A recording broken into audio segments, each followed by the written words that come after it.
Folks, my first guest has starred, of course, in some of the biggest films of all time, including Jurassic Park, The Lost World, and Independence Day. His latest film, The Prince of Egypt, opened today. Please welcome Jeff Goldblum.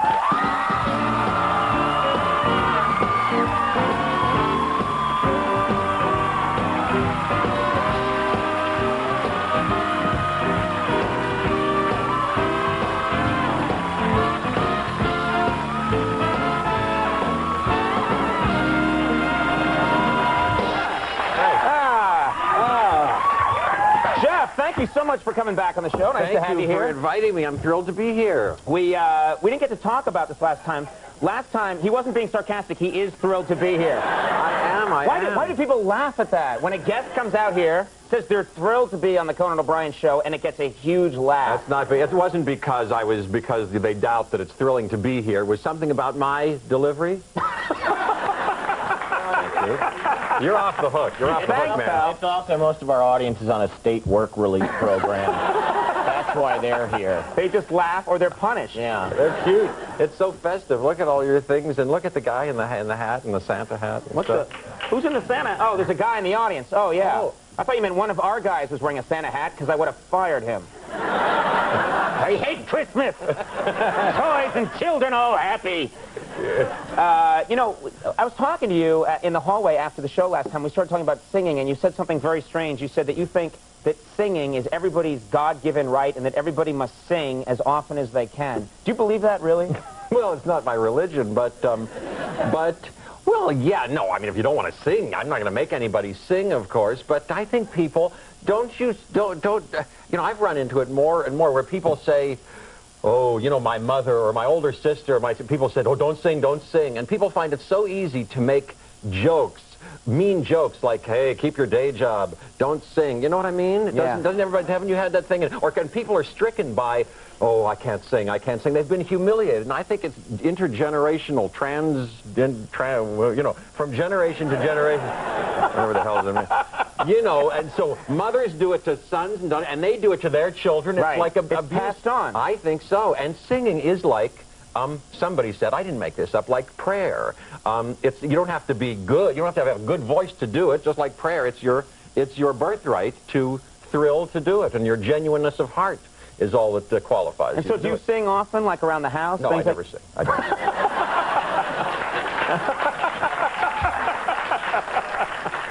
I sing, but I have the same thing. When I always was interested in singing, and people would always just say, shut up, you can't sing, and you're a bad singer. But you're a good singer. I heard you sing the other day with that, for me to poop on. Yes. But you sang. We have a classy show here. I like that. For people who didn't see that, you missed a sweet one. That's a funny bit. I like that bit. But you sang with him, and you've got a vibrato like Edith Piaf. No, it was beautiful. It was Elvis-y and Piaf-y. Oh, thanks. Well, throw a little Elvis in there and I'm happy. I just loved it when I was a kid when people would say, hey, you're a really good singer. You sound like a woman opera singer. No, B. Lily. But I would, you know, I always like B. Lily. Well, thank you. Do you know what B. Lily I know like? who B. Lily Kind of little smallish eyes. Yes. It just occurred to me. But I have like a voice from like the 1920s. That's one of those.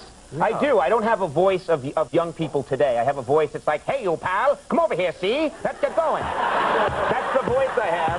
That's good. And old people, like old women, have always liked me because I remind them of a newspaper boy they knew during the Depression. Sure. I'm serious. It's very Jolson, very Jolson. And when I sing, it's things like, button up your overcoat when the wind blows free. You know, and it's like... It's terrible. It's a curse. It's good. Rudy Valley, yeah. It's good. Well, but you once played. You're very musical, and I understand you once played with Aerosmith. How did that happen? I did. Here's what happened. I was on Saturday Night Live, hosting the show, and so were they. And during the rehearsal, you know, it's your heart. It's a nerve-wracking thing. It's terrifying, is what it is. So on the day of the show. It was the first time I'd done it. I thought, oh, something to get me. You know, music is maybe my way into confidence and a little bit of flow. Because it's scary to do live comedy. Oh my gosh, it's very scary. So they're playing, and I sort of, you know, and I was listening to them and kind of sidled up to the keyboardist, and while they were rehearsing, and I go, I play too. He said, well, do you want to play? And so I was playing and kind of playing with them, and I was playing kind of vociferously. I thought, this is good. I'm getting into it. I'm feeling good. And whack. And the keyboard, which hadn't been like screwed down yet, fell down. It fell down on the floor. And it and I was like, oh, stricken. Now the keyboardist said, oh, that's okay. Let me, I'll do it.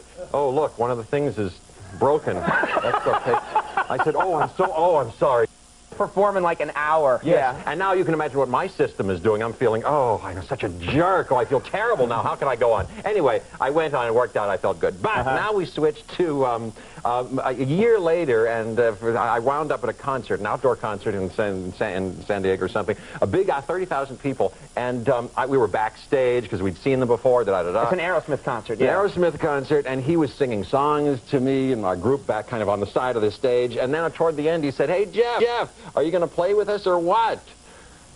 Come on. And I ran up on stage, and the guy kind of taught me quickly the chords, and I was playing with Aerosmith. In front of 30,000 people? Was that fun? It was a blast. I would think it would be great. And some groupies? You got some groupies? You know who was there? Right. You know who was there that night? Who was Pamela Lee Anderson. Was Liv Tyler, I remember. She was younger then, you know, his daughter, beautiful daughter. And Pamela Lee Just Anderson. a lot of beautiful women around. You know, I've heard that about rock and roll. Sure. I've heard that it attracts women. But you not only do you play, but you play guitar. A little bit, yeah, and I'd mess around a bit. Not, you know, I couldn't make my living doing it. It's just a hobby. Me too, me too. I play piano. We should play together, you know, sometime. Or... No one would come to see us. But we'll try. It'll be fun. I want to talk about The Prince of Egypt because this is an interesting project. It's an animated film, of course. People know that. And you play the voice of, help me out here, you're the voice of Aaron, the older brother of Moses. We have a still here of your character because I noticed they made you very skinny. Were you? Yeah. Because I know that it's a point of pride with you that you're very well muscled. You work out a lot. Were you telling the animators, come on, give me some muscle mass here? I didn't. No, no. It's true to the story. I'm a slave. I'm a Hebrew slave there, and you know, food was not good, I'm sure, and I was working. I've heard that. Yeah. I've heard that when they were building the pyramids, the food wasn't so great. Exactly. And so it's true. It's realistic. You know, in some of these cartoons now, some of the companies they put, commercial drop-ins. You know, they'll have like a little toy be part of the cartoon that kids go out and buy, or it'll be tied into some corporation. Nothing like that in this movie. No McMoses. Nothing like that.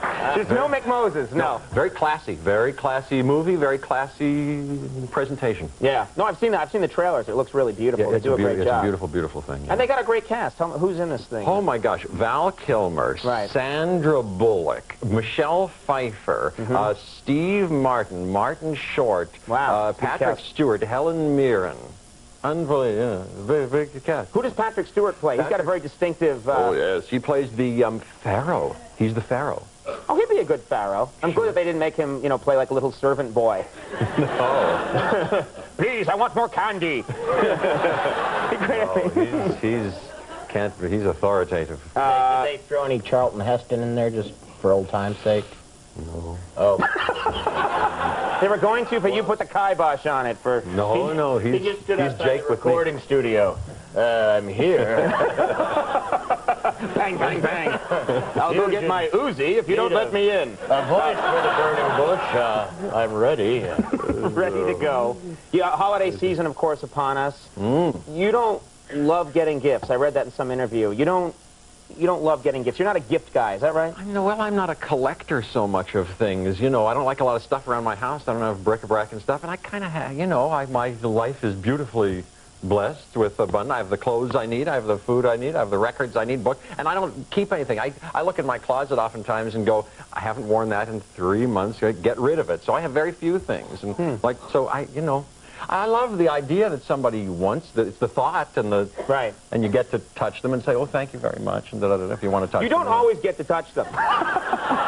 Thanks for the gift. But, you know. Yeah. But you, I mean, do you like to getting... Yes. Give me gifts. Really? Yes. Send me a big gift tomorrow. Really? Have the studio pay for it. Really? I don't know. I thought I'd try it. Why not? Okay, well, I won't tell you what I'm getting, but do you like...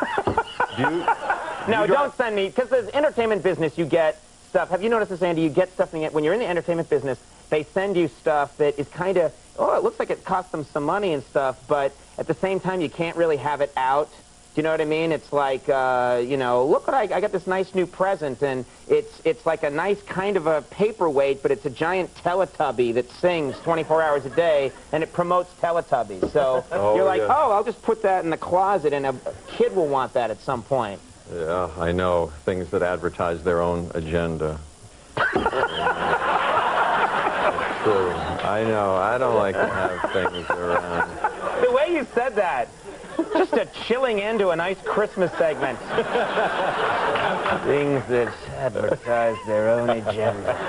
And with that, Santa was gone. And you know what happened? And even my mom, speaking of parents, my mom and my brother, oh, should I have said who it was? Oh, because I was delighted to get it. But oh, you're going to give away a present? No. It bugs me a little. They just sent me cards. But you know what they do? They send cards, and they're a little bit, I don't know what kind of part of their personality, but they lick the envelope. It's just the card. There's no money in there. There's no gift in there.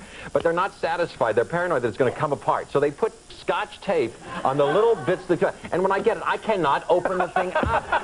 I don't have a letter opener. Now I have to, and I can't cut the thing because I'll cut whatever's inside it if it's at all important. So I finally somehow ruin a pen or two and get it open. And then they've been getting in the habit of doing this, and I'm sure it's a lovely gesture and stuff. But it's a card with a lot of confetti in it. Yeah. That explodes on your lap and your desk and your house. Take it easy. You're getting mad now. Well, you know, you see how good my life is because this is the height of my irritation. Well, my life is so good. You're in hell. The Prince of Egypt, ladies and gentlemen, is in theaters now, so go check out that film. Jeff Goldblum, it's always really fun when you're here, so come back anytime. Oh, yeah, Jeff Goldblum. We'll be right back with Carol Leeper.